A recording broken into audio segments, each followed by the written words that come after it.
본문 전까지는 하나님의 나라를 위해 당하는 일반적인 고통에 대해서 박해가 있을 것이다 라고 예고를 했다고 한다면, 오늘 본문에서는 구체적으로 예수 그리스도가 받는 고난도 동일하게 제자들도 그리고 우리들도 받게 될 것이다. 오늘 본문 전까지는 일반적인 고통, 핍박이다라고 한다면, 오늘 본문에서는 예수님이 당하셨던 고난과 핍박을 동일하게 누구도 받는다고요? 우리도 받을 것이다. 그로 인하여서 절대 그 신앙을, 그리고 예수님의 명령을, 복음 전파를, 진리를 사수하는 것을 포기하지 말아라. 이것이 오늘 본문의 핵심입니다. 그러나 우리가 가끔씩 믿음과 신앙을 포기하고 싶은, 의도치 않을 때에 그런 상황이 생기기도 하죠. 여러분 가끔씩 에이 모르겠다 이런 적 있으시죠? 에이 모르겠다. 언제 이런 마음이 드십니까?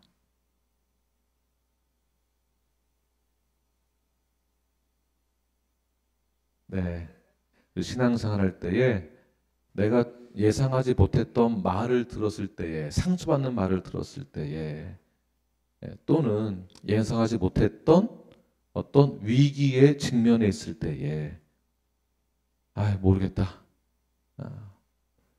신앙을 포기하고 믿음을 포기하고 싶을 때가 있습니다. 또는 사실은 어디까지 가야 되냐 하면, 우리의 신앙과 우리의 믿음과 진리와 우리의 신앙 고백을 지키기 위해서 핍박을 받고 있을 때에, 그때에 너무 힘들다. 내가 이 신앙을, 이 믿음을 내가 지켜야 하는가? 에 대한 고민을 사실은 했었어야 합니다. 저희들은 그 반열까지 올라가야 합니다. 여기 아니면 뭐 다른 데 가면 되지 뭐 이런 것이 아닙니다. 우리의 신앙을 지키기 위해서 나는 어떻게 해야 되는가? 주님이 명령하신 그 말씀을 내가 따르고 지키기 위해서 나는 어떻게 해야 되는가? 그 고민을 저희들은 심각하게 해야만 합니다. 그 고민을 하지 않으신 분들은 전혀 박해가 없었다는 뜻입니다.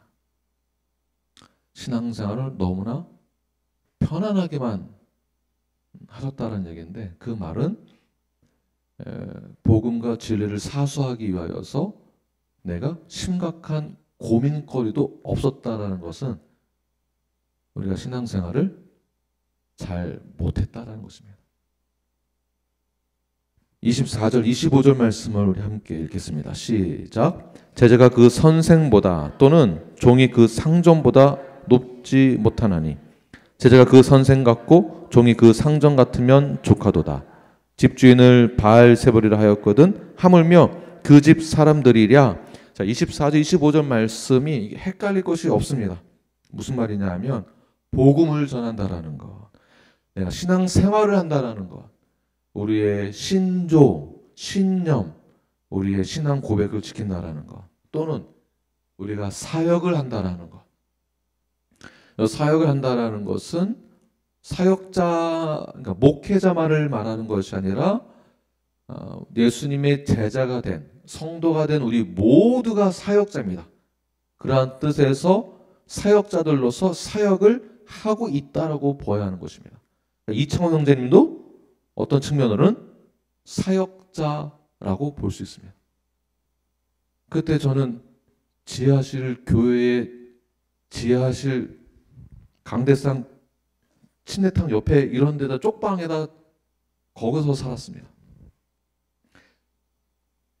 친구를 초대할 수도 없고 놀러라고 말할 수도 없는, 그것이 사탄의 공격이고 계략이라고 우리는 봐야 됩니다. 그 처절함에서 살아가고 있다는 피해의식, 그것 때문에 인생 살아가기가 너무 힘들고 신앙을 포기하고 싶을 때가 많은 거예요. 나는 왜 이렇게 살아야 되는가? 나는 왜 이래야 되는가? 왜 우리 아버지는 괜히 목회를 해가지고 내 인생은 왜 이래야만 되는가? 이게 목회자 가정에 겪는, 자녀들이 겪는 어려움이고, 여러분 모르시는 거예요. 이건요. 어제도 제가 노아 붙들고, 노아야 아빠도 아빠의 아빠가 목사였어.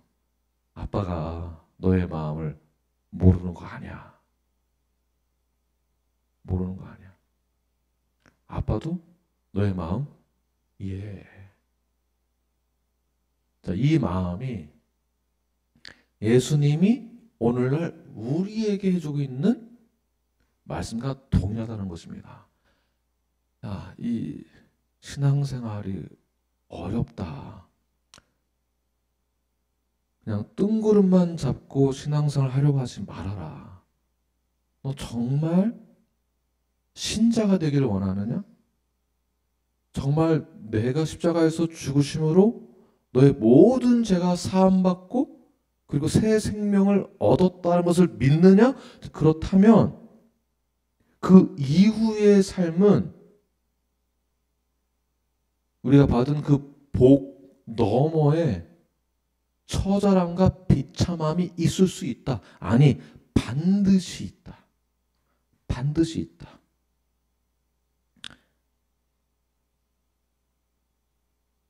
(26절) 말씀을 함께 읽겠습니다. 시작. 그런즉 그들을 두려워하지 말라. 감춘 것이 드러나지 않을 것이 없고 숨은 것이 알려지지 않을 것이 없느니라. 무슨 뜻이냐면 반드시 어려움이 있다. 처절함이 있다. 비통함이 있다. 세상과 차별을 겪는 어려움을 겪을 수 있다. 비교당할 수 있다. 그 처절함과 그 분통함, 그래, 그럴 수 있다. 신앙인으로서. 그래서 그렇다고 해서 절대 포기하지 말아라. 절대 그들을 두려워하지 말아라. 그들을 두려워하지 말아라. 그들을. 여기서 그들이란 오늘 본문에서는 바리새인들을 말하고 있지만 우리에게 있어서 그들이란 누구를 말하고 있을까요?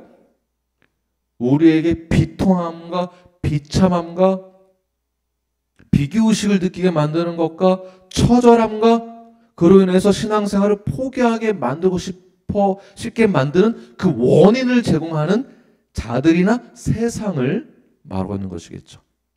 그러나 더 깊숙이는 세상만이 아니라 우리를 포기하게 만드는 바로 옆 사람일 수도 있다라는 거예요. 여기서 바리새인이란, 여기서 그들이란.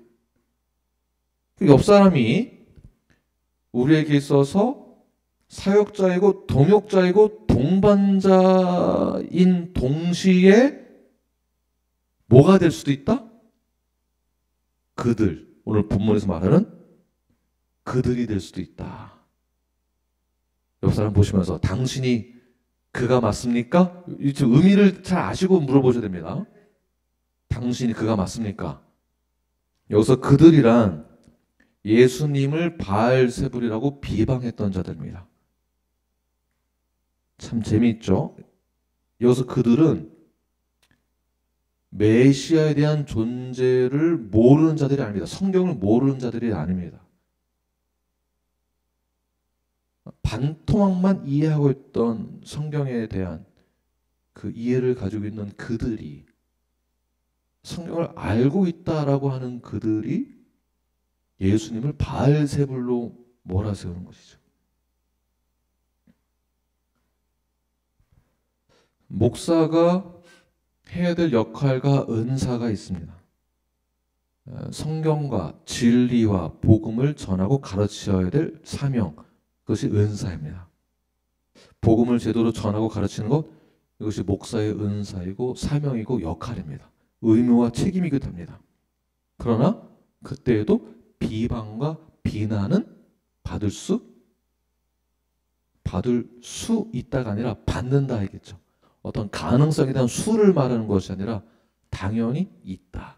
근데 그게 너무 힘든 거예요. 그럼 목사만 받아야 되는가? 저는 억울해서 그럴 수 없습니다. 여러분들도 동일하게 함께 가는 거예요. 함께 같이. 그래서 그들을 두려워하지 말라. 자, 이게 오늘 본문에서만 3번 등장해요. 3번. 자, 이 말은 어떤 뜻이냐? 두려워하지 말라, 두려워하지 말라, 두려워하지 말라. 이 뜻이 무엇이냐면 첫 번째, 이 말은 이 두려워하지 말라라고 하는 그 이유가 무엇이겠습니까? 당연히 너희들도, 예수인 나도 그들이 나를 바알세불로 몰아세워서 공격을 하는데 너희들은 당연한 거 아니겠느냐. 당연히 공격이, 핍박이, 어려움이 있다를 알려주고 있는 사인이죠.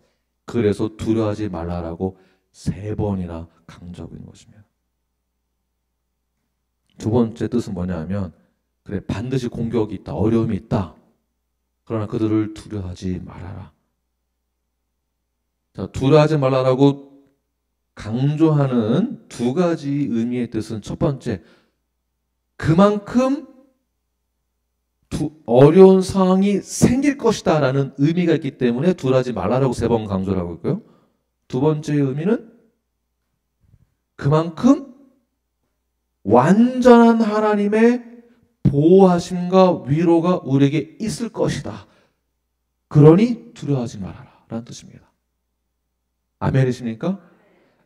그러므로 우리가 가는 그 길이, 우리가 지키고자 하는 그 사명이, 우리가 가고자 하는 그 건강한 교회와 우리가 받은 이 신앙 고백과 이 진리를 사수하고자 하는 이 신념 모든 것에 있어서 어려운 일을 만나고 당하고 겪는다 할지라도 두려워하지 말아야 될 것은, 주님이 나와 함께 하시며 주님이 완전히 우리의 모든 두려움 가운데에서 도움이 되시는 분이기 때문에, 우리를 보호하실 분이시기 때문에 그것을 믿고 우리는 그 길을 걸어갈 수 있는 것입니다. 김 목사만 가는 게 아니라 우리 동역자 모두가 함께 그 일을 감당하는 것입니다. 사랑하는 동역자 여러분, 그 길을 함께 걸어갑시다. 그레이스 아멘 하십시오. 네, 이때만 또 아멘 안 하네. 우리 그레이스, 미셸, 우리 함께 그 길을 걸어갑시다. 내 눈을 보고, 네, 아멘, 아멘.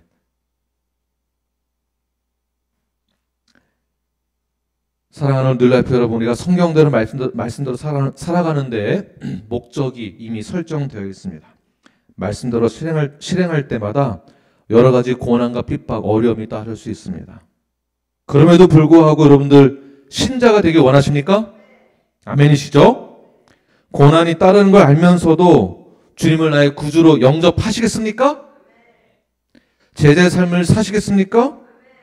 고난이 따르는 걸 알면서도 건강한 성도가 되기 위해 뉴라이프 멤버가 되기를 원하십니까? 네, 이미 우리는 알고도 영접을 했고 신자가 되었고 성도가 되었습니다. 이미 알고도. 우리는 우리가 가야 할 그 길이 어려운 길이다라는 것을 이미 알고도 뉴라이프 성도요, 주님의 제자가 되었습니다. 왜냐하면 예수님의 완전한 보호하심과 위로가 있다라는 것을 믿고 있기 때문에 이 확신을 가지고 나가시길 바랍니다. 두 번째, 주님께서는 우리 뉴라이프 이렇게 말씀하고 계십니다. 우리가 이 두렵고 어려운 그 신앙생활 가운데 왜 이 신앙을 포기하지 말아야 되는가? 왜 우리는 그들을 두려워하지 말아야 되는가? 그 이유는 무엇일까? 그것은 예수님께서 그들을 낱낱이 파헤치실 것이라는 것을 우리는 알고 있기 때문에 한편으로는 그것이 위로가 되는 것이에요. 26절 말씀을 함께 읽겠습니다. 시작. 그런즉 그들을 두려워하지 말라. 감추인 것이 드러나지 않을 것이 없고 숨은 것이 알려지지 않을 것이 없느니라. 자, 감추인 것이 다 드러나지 않을 것이 없다라는 말이 무엇이겠습니까? 다 내가 드러내겠다. 자, 드러내다라는 이 뜻이 무엇이냐면 발가벗기겠다라는 뜻이에요. 원어로 보게 되면 발가벗기겠다. 그것도 낱낱이. 하나님은 인간의 가장 수치스러운 죄악까지도 낱낱이 파헤칠 수 있는 그런 분이십니다.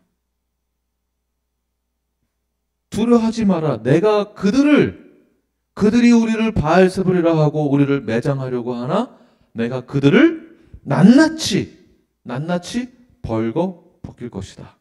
낱낱이. 자, 이 말뜻이 어떠한 뜻이겠습니까? 우리는 이 드러내다의 하나님의 어떠함을 우리가 알 수 있겠습니까? 하나님은 우리의 모든 것을 다 아시고 보고 계신다는 것이겠죠. 다 알고 계신다.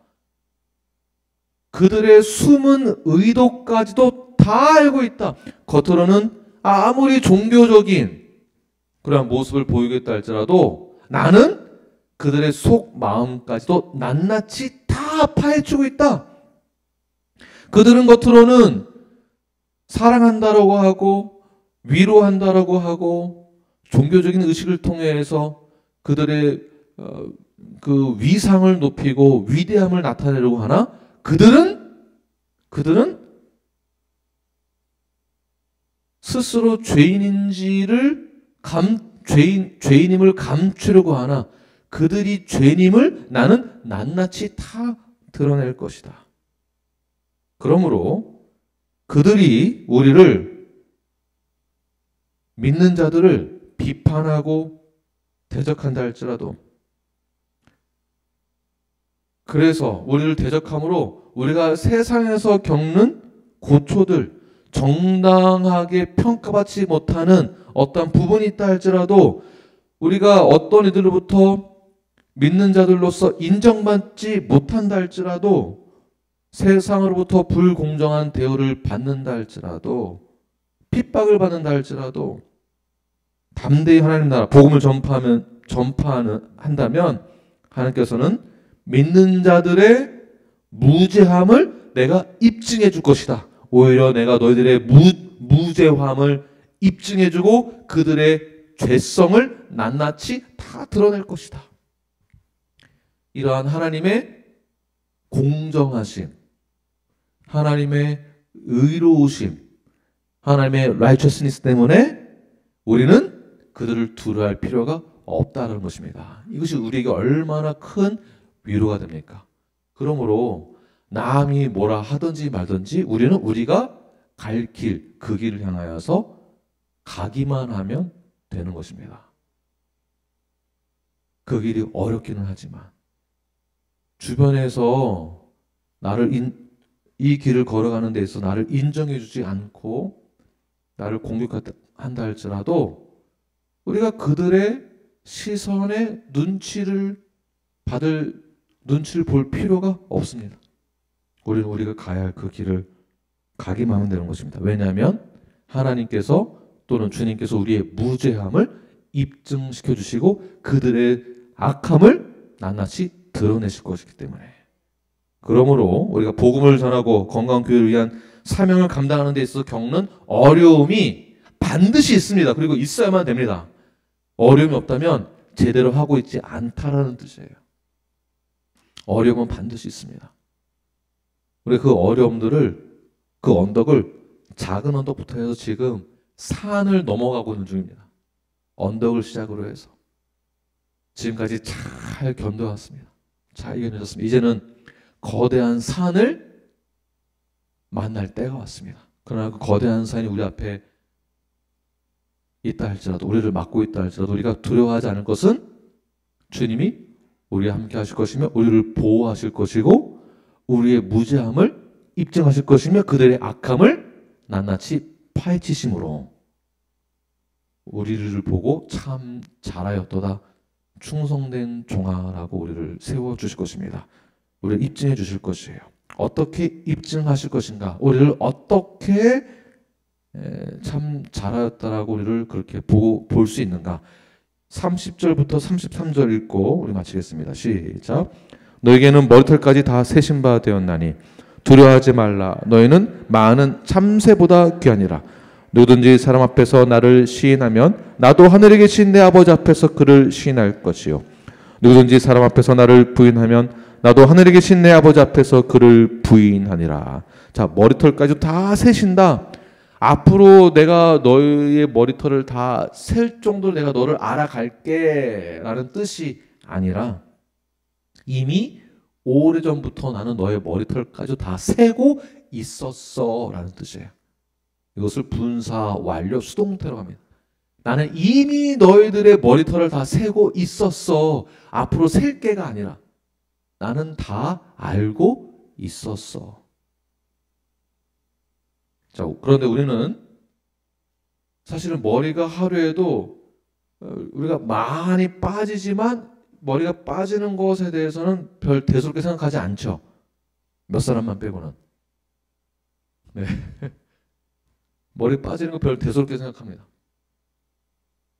그럼 하나님은 그것까지도 섬세하게, 세심하게 하나님의 섭리 안에서 우리를 다 감찰하시고 보호하고 계시다라는 뜻입니다. 이것을 우리는 뭐라고 부르는 가 하나님의 주권적 섭리. 하나님의 주권적 섭리가 멀게만 느껴지죠? 그렇지 않습니다. 오늘 뭐로 말씀하십니까? 나는 너의 머리털까지도 다 세고 있다. 아니, 이미 다 세고 있었었다. 그만큼 나는 너에게 대해서 관심이 많이 있다. 많이 있다. 이 주권적 섭리가 너에게 깊이 주어져 있다. 그러므로 내가 너를 지금 보살피고 있는 것이며, 그러므로 어떠한 신앙 여정 가운데 처했을 때에, 힘든 일이 있을 때에 절대 포기하지 말아야 될 것은, 우리가 두려워하지 말아야 될 것은, 너희들은 참새보다도 더 귀하기 때문에, 더 귀하기 때문에.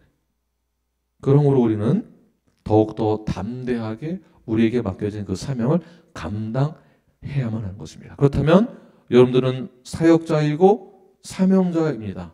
그렇다면 어떠한 사명을 가지고 그 사역을 감당하시겠습니까? 전 질문한 것입니다. 답변을 하십시오. 요즘 고민할 게 아니라 우리 교회 일반적인 우리의 외침은 무엇이냐, 우리의 사명은 무엇이냐, 성경적인 건강한 성도요 교회가 되는 것입니다. 그래서 링크 워십을 하는 거예요. 성경에 링크되는 거. 그래서 4월 마지막 주에 강사 목사님 모셔가지고 어떻게 하면 우리가 성경에 링크되어서 성경적인 교회 멤버십을 할 수 있는가, 그것을 다시 한번 목사님으로서 또 강의하시고, 김혜성 목사님 5월 첫 번째 주에는 어떻게 하면 성경적인 교회로 세워질 수 있는가, 철치 플랜터인 우리 목사님이 오셔서 또 성경적인 교회에 대해서 또 말씀하시고 전하시고. 우리의 사명은 무엇입니까? 성경적인 건강한 뉴라이프 성도가 되는 것. 이것이 우리의 사명입니다. 이 사명을 다할 때에 하나님은 우리를 다 감찰하시고 보호하시고 머리털까지도 이미 다 세놨다. 그만큼 걱정하지 말아라. 나의 주권적 섭리가 이미 너에게 임했다. 내가 너를 보호할 것이다. 그러므로 우리가 맡겨진 그 사명, 그것만 감당하면 된다. 너무 성공을 위해서만 기도하지 말아라. 너무 잘 나가기 위해서만 기도하지 말아라. 그런 압박과 그러한 스트레스 받을 필요 없다. 우리가 받은 그 사명 잘 감당해라. 건강한 성도로 주 앞에 이런 헌신된 삶으로 나아가시는 저 여러분이 되길 간절히 축원합니다. 기도하겠습니다.